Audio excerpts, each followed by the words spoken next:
The Morton Frank Award for Best Magazine Reporting is sponsored by Mark Lemke.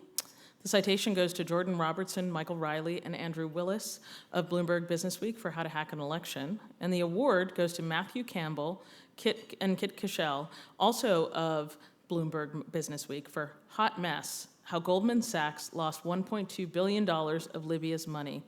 Their story was a thrilling collision between the two of the biggest news themes of the past decade, the financial crisis of 2008 and an autocracy on its last legs before the Arab Spring.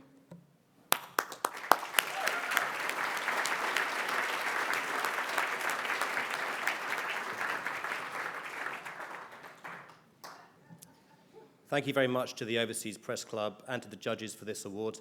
It's a huge honor.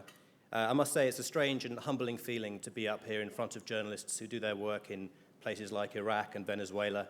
Matt and I didn't have to worry about getting shot at for our slightly sleazy story about Goldman Sachs in Libya. The hardest thing we had to deal with was a very long night talking about derivatives in an expensive hotel. We must have done a dozen interviews for this story.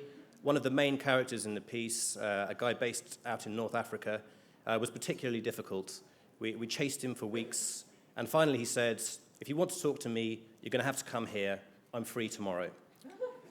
So Matt and I booked our flights at the last minute.